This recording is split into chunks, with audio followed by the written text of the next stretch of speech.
Good day, everyone, and welcome to our presentation. So, today we are going to talk about the political caricature of the American era by Alfred Mccoy.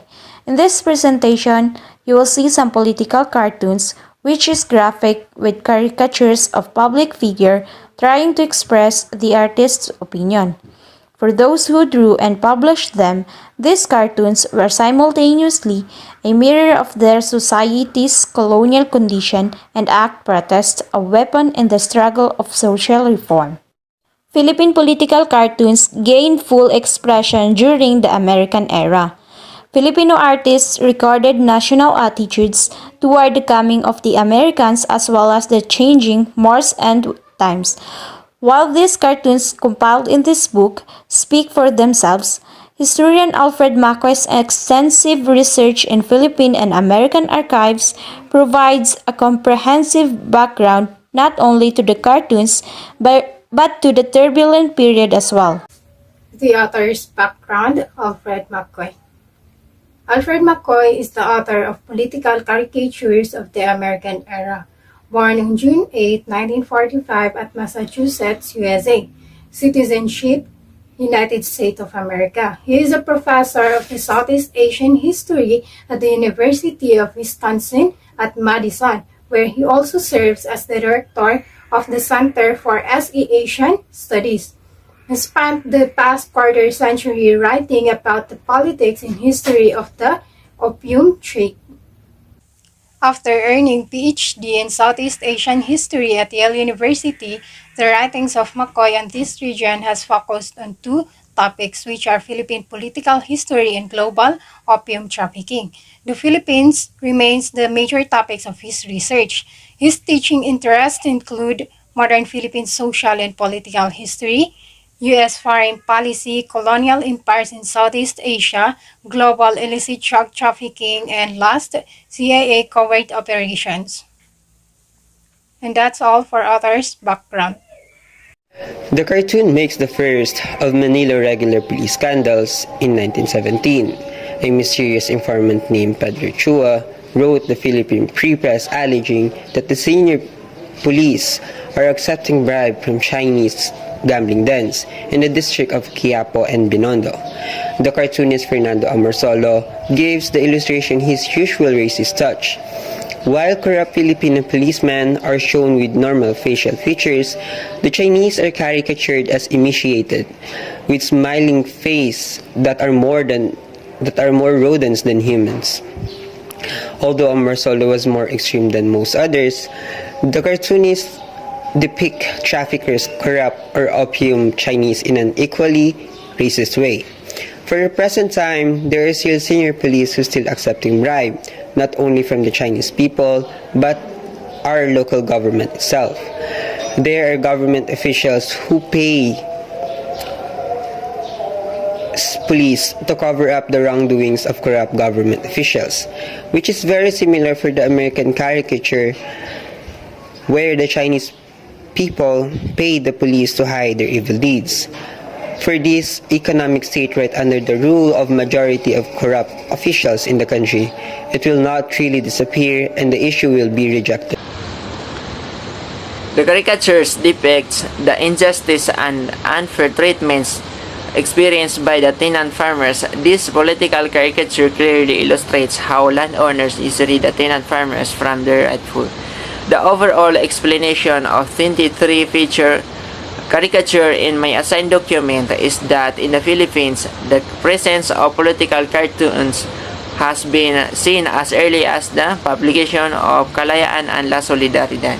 Accounts pointed that the Philippine press has had love-hate relationship with the political cartoons, as the only published book on Philippine cartoons was in 1985.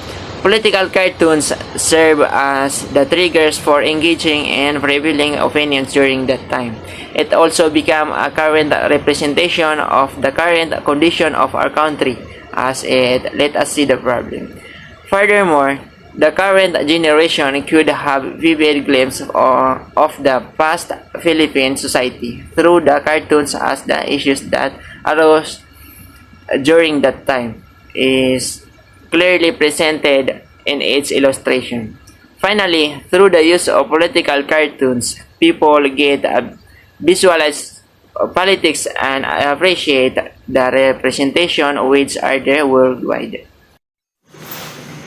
So, Assalamualaikum warahmatullahi wabarakatuh. So, if I were to interpret the meaning of the caricature New Bird of Prey, both in the context of American regime and in the present time, in my own opinion, what is shown in the caricature is what happened during the American colonial period, wherein the country faced a problem because of World War I. So, rising rents combined with high food prices to reduce the Manila working class to sudden poverty. So, because of these happenings, the mass is having a protest, and the said protest eventually reached the Malacanang Palace, and the Governor General Francis B. Harrison, the leader during that time, which also portrays the man in the caricature. So, he made a tentative move towards reform. But the problem is that he suggested the reform was little more than just a temporary palliative. It is just for show why he is taking an action to the problem. He just wants the people to know that he is doing his job, maybe to calm them down, but not really to solve or make a solution to the problem. So just like what is happening in the present time, mostly our chosen leaders has the same characteristics as Mr. Harrison. In our country, kung hindi nila makita na may masaktan, may mag-protest o mag-rally, hindi sila mag-take ng action. Kung hindi nila makita na may masaktan talaga, hindi talaga sila mag-take ng action, wala silang gagawin. And also, even when they take an action, hindi rin naman effective because the purpose and why they are taking an action is because to show the nation and its people that they somehow care, that they are doing their job rather than resolving the problem. Kumbaga is pagpapakitang tao lang. And also sometimes they just create another problem or scandal to cover up para pagtakpan yung unang problema. The caricature presented in the page 3, it shows that a single priest is living in a huge house, and that house is too big for a single person to live. While some other people are struggling to live and sharing the painful congestions in Plaza Goethe and Plaza Santa Cruz. And in the present time, for me, it's the same with some government officials living in a huge house and owns many land. While some of their people are struggling to live in their daily life because the area that is given by the government is limited, then it results the place becomes overcrowded. You may wonder why the mosquito became a king. As you can see on the picture at the center, where a mosquito was holding a sword, it means a symbol of honor and authority. The mosquitoes are everywhere in the whole city and they killed a lot of people since they have an honor and authority like a king. There also a cemetery symbolizes that many people died because of the malaria caused by the parasite, which turns the lives of the people into hell and nightmare, where people can no longer sleep peacefully at night because of the epidemic they faced that time. This epidemic happened during the 19th century, where we were colonized by the Spaniards. Their governance failed because of the Spanish public health procedures were grossly inadequate to the imperatives of Manila's side. They have been careless with the human environment. After Spanish colonization, America then came to colonize our country, and with their experience in tropical health gain in Caribbean, Americans found a way and some practices to control the spread of epidemic diseases on the 19th century. All in all, it really depends on how the government responds in this kind of situation. In our present time, we are all experiencing what people experienced before because we are in a major crisis and outbreaks because of the COVID-19 pandemic. We are now adjusting with our new normal life for almost 2 years. The country had been placed under a severe community quarantine that restricted mobility and commercial activity.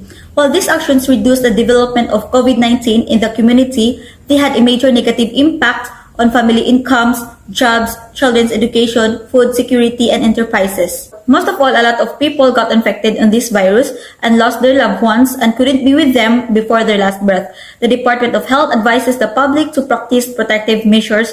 It is still the best way to protect oneself against COVID-19. Philippines' free press was fierce defender of liberty and public virtues. It first came out on January 20, 1907 as bilingual English and Spanish newspaper. Free Press was originally the organ of the Moral Progress League, which was combating vice in Manila. In 1920s and 1930s, the magazine became a voice of decency and moderation in the politically turbulent times. Its editorial lambasted the corruption and political shenanigans of government and officials. In its mocking editorial of February 1921, the Free Press commented, "Now with our legislators and officials able to strut around with a gun or two guns strapped about the manly waist, they will have to be respected." However, on 1946, the Free Press was able to resume publication with pre-war. The post-war years were what gained the Philippines Free Press the epithet of being quote the glory of the Philippine.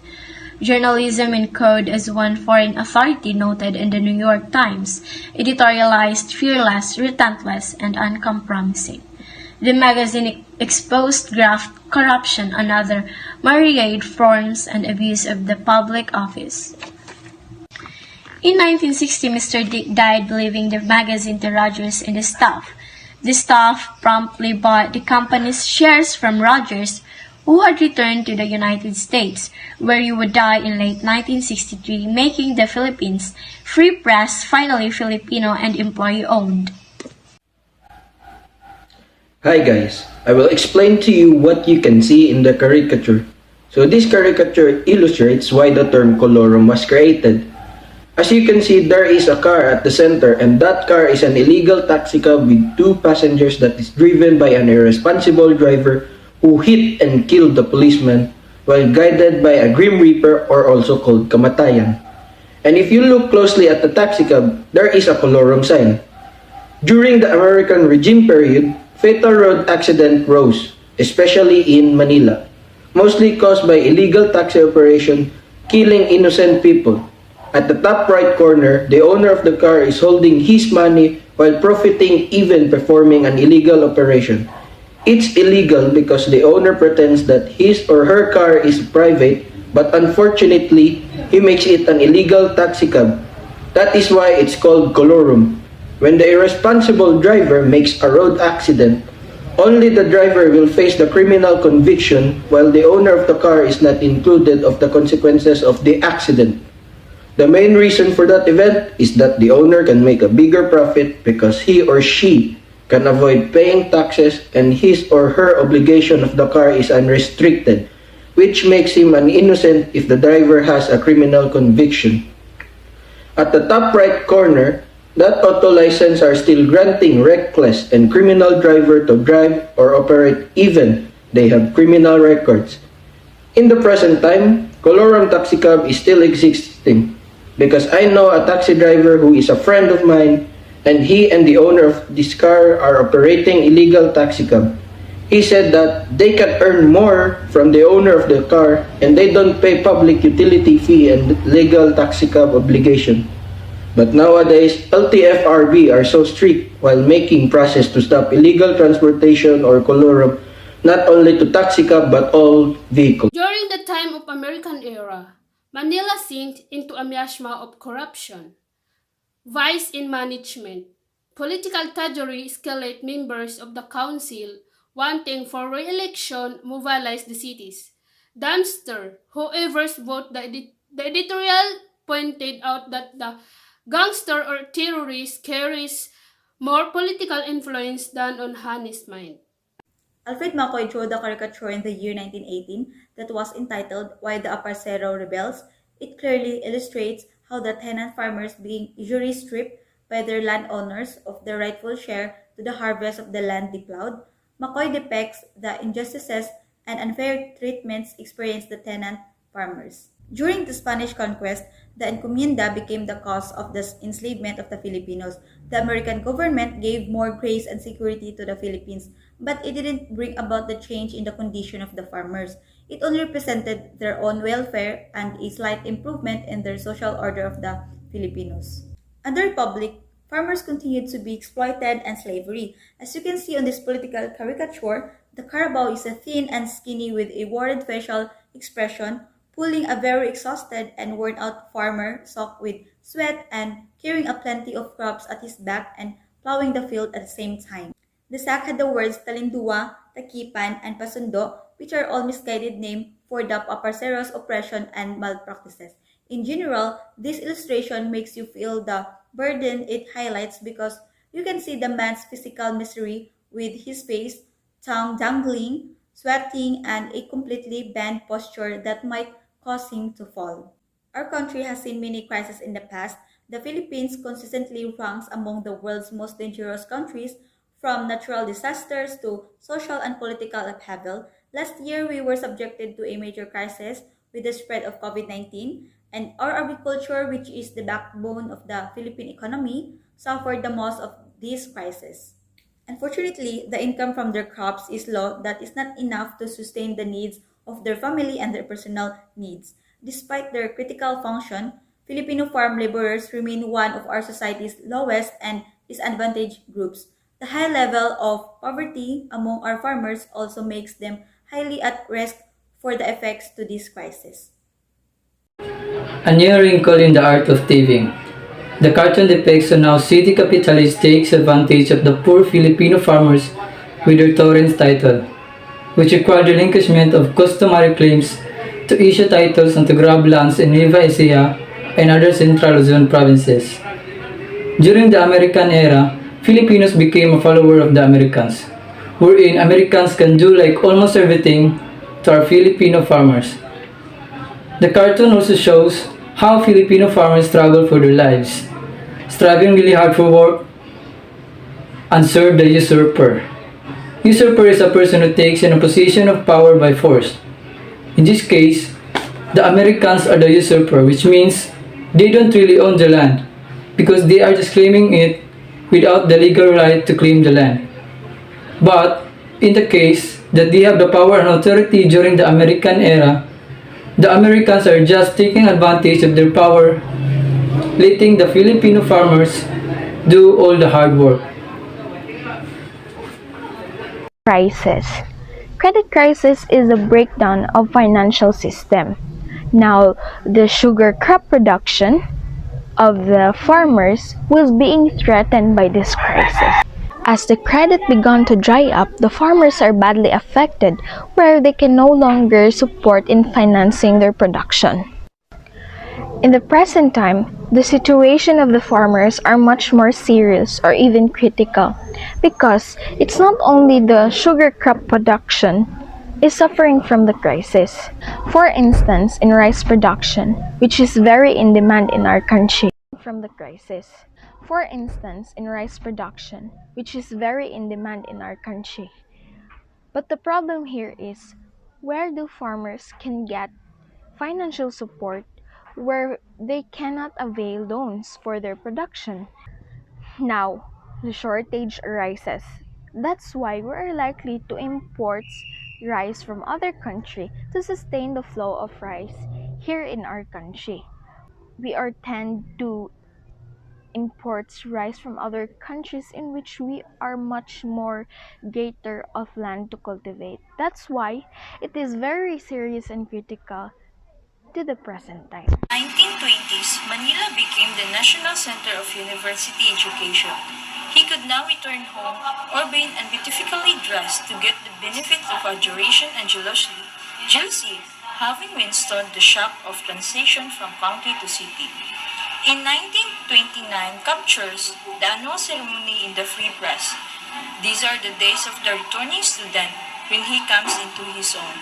Behold him as he walks down the main street of his small town or barrio, the center of attention, the subject of all gazes, a monarch in his own right, a type of collegiate Caesar. His clothing are studied, his shoes are studied, His hat and how he wears it is studied. Everything about him is studied. Even the way he walks and carries himself is observed and imitated. It is any surprise that surrounded by such flattery, he believed himself to be a superior, being a conqueror hero. Let us not blame him. After all, the student, like the rest of us, is human, and we all grow up in a culture of adoration and their worship. These happy homecomings and student days don't last forever. Life is tough, war, with each difficulties, sorrows, and sufferings come all too soon. To carpe diem and enjoy life while we still have it. Each other fairly. The Devil's Broad. The tenant farmers in Pangasinan have protested their treatment, and dock and sugar mill workers in western Visayas have mounted a general strike. So this image simply means fairness and equality. So the common example is racism, which is in US, mas may privilege yung mga white Americans kaysa sa black Americans. Another example is about gender. In other countries, women are paid less than men, even though they're doing the same work. So another example is about income inequalities. Like here in the Philippines, the poorest of the population had only a small share of national income, while the rich had a bigger share. So this image simply means fairness and equality, which also means we Filipinos are all equal, and we should deal each other fairly.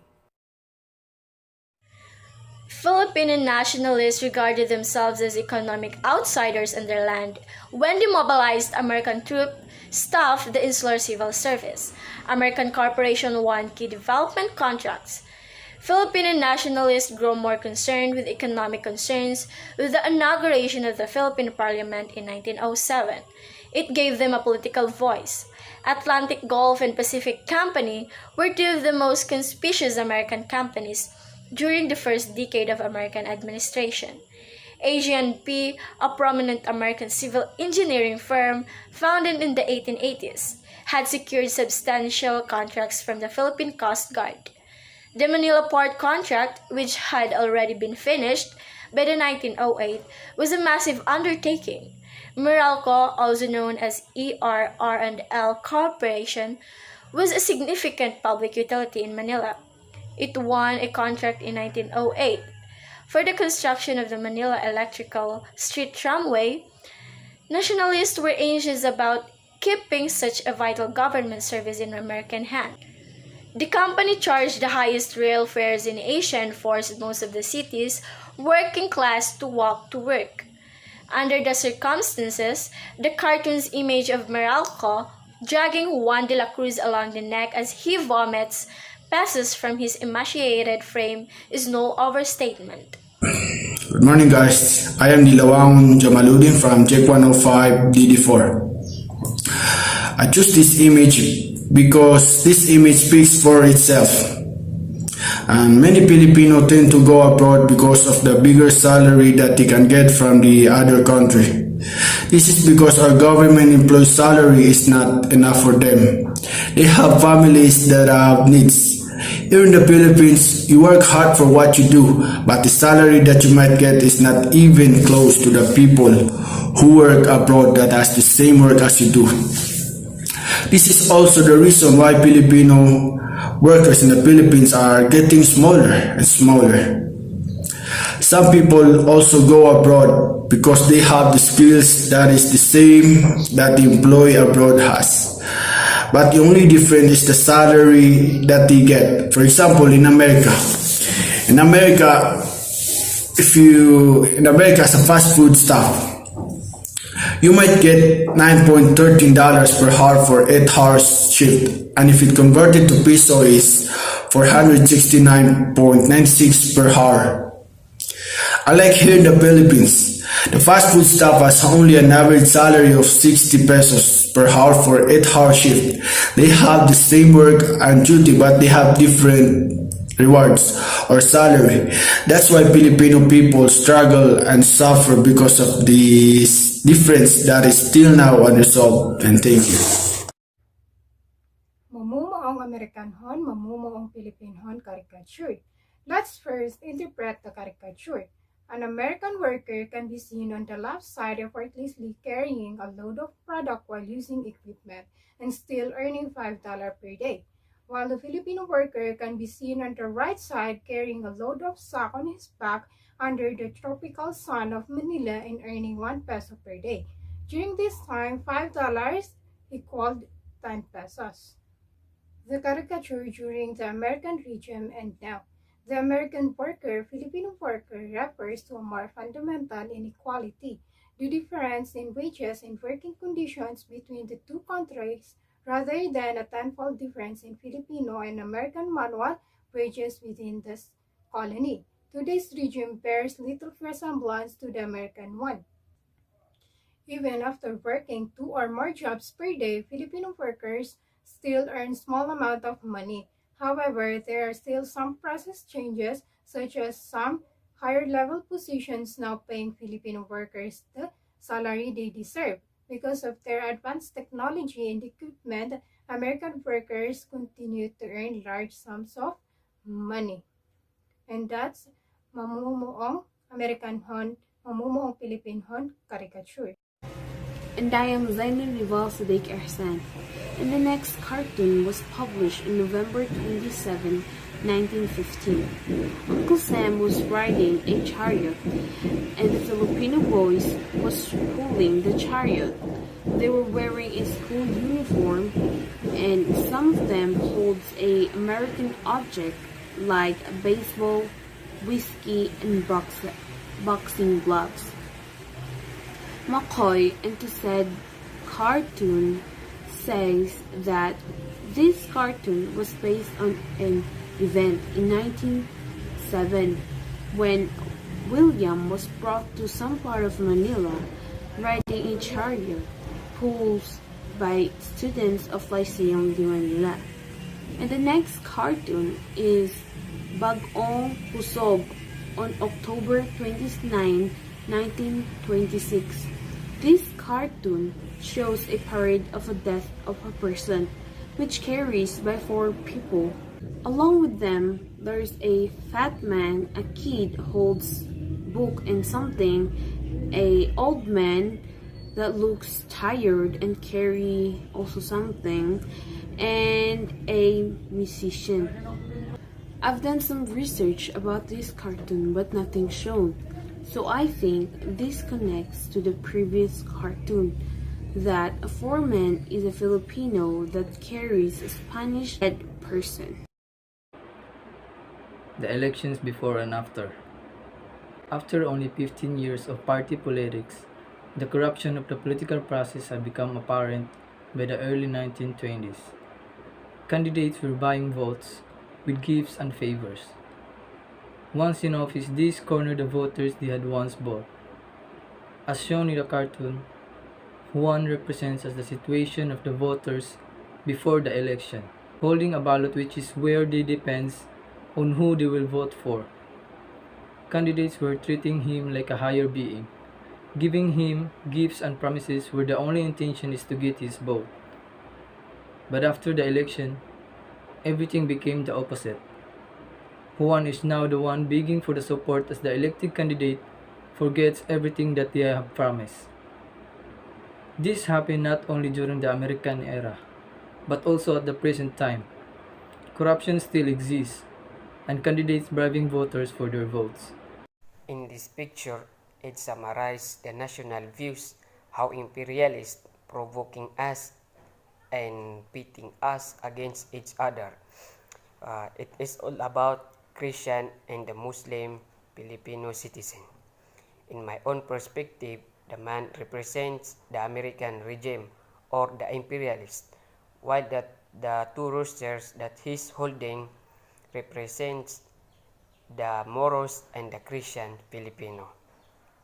So if you look at the picture, we can conclude that the man was making the roosters fight with each other. The symbolism of this picture shows how the imperialists were the brain of the fight between the Filipino citizen who have different religious beliefs. Kumbaga, in that time, sila yung gumagawa ng pakana para tayong mga Pilipino ay magkagulo magkaaway. So, which is ginawa nilang way ang ating mga religious belief. So, they manipulated both sides. So, they will see each others as an enemy. So, once the Moros and the Christians fight with each other, in that way, yung mga Pilipino will lose their unity and the country will be easily controlled by their regime. A pleasant day to each and every one. I am Haji Subar Hanima. So the caricature of Alfred Mccoy entitled The Independent was published in 1928, show Juan de la Cruz as a beast of burden bearing a crushing load of taxes and job holders. So as you can see in the picture, Juan de la Cruz has so many problems in life that he faced on his own. The title itself, The Independent, Juan de la Cruz has no one. No one can help him, no one can save him, but only himself. So just like what we are facing right now in our country is poor and a development country. Some of our politicians are greedy and corrupt because of their bad actions, just like corrupting the fund or budget that is actually for people or their project. We people are the one who will suffer from their wrongdoings. We pay so many taxes and we face so many problems in life. So no one can save you, but only yourself. I'm Ibrahim Sultan. What I'm going to report is the caricature of co-education. The result of co-education. Vicente Soto is a radical nationalist workers advocate and the one who published or publisher of the Independent. And aside for that, he is a conservative moralist. As you observed in the left side of picture, which is the Independent on 4 August 1917, it shows the satirizes of their education. In the University of the Philippines campus at Ermita, everyone have their own businesses while the teacher is teaching them. The teacher have not the right to argue because of what we are independent circus. They are able to do whatever they want because of what we call independent. They don't know how to respect their teacher. Afterward, you can observe in the right side picture, they learn how to respect each other. It is because of what we call education. To formally understand the meaning of this discussion is all about to show how education helped them to grow up through enhancing their manners or characteristics. Because of education, their manners were improved and developed unto good. They learn what is right and wrong, also to respect because of they are educated. It is also show education help them to learn what are the things that we must to do every individual and how to respect each other. The loyalty of the Filipinos. In the American era, Filipinos will dedicate their life for the sake of the liberty. Because of the loyalty of the Filipinos, there was a bloody war, which was the Philippine-America War, where over 1 million Filipinos died as a result of the war. Yet the Philippines were left without a strong leader and suffered economically. But without the war, Filipino nation could not have existed. So I have this example pictures of the loyalty of the Filipinos. This picture is trying to show how America were trying to win over the Philippines by giving them gifts. The gifts were new technology to industrialize. The US also was going to give them American education, but they still did not win. And now, even though Philippines is suffering, at least up until now, Filipinos are still going to dedicate their lives if there is someone who will colonize the Philippines. And there are 109.6 million Filipinos, and the loyalty is getting bigger and strengthened. Janisa M. Mabaning. La Ultimo basically about making a bill for independence and a battle between legislators. Senator Osmeña and Lower House Speaker Rojas in favor of Harry Howie's Cutting Independence Bill. The Harry Howie's Cutting Act was the first U.S. law passed setting a process and a date for the Philippines to gain independence the U.S. from the United States. Whereas Senator Quezon opposed the bill fearing loss of leadership, if both Senator Osmeña and House Speaker Rojas returned home heroes. Because of his Senator Quezon fear, Quezon battled for a section of oppose the Harry Howie's Cutting Independence Bill, or when the three legislators came back in the Philippines from Washington in June 1933. Quezon fight for Harry Howie's Cutting Bill on Washington. There's a group of people who was directly manipulated the vote. Later, Philippines was under the colonization of American regime and Quezon tried to pass the Harry Howie's Cutting Bill in Washington. But after 8 months of the Harry Howie's Cutting Bill has been approved.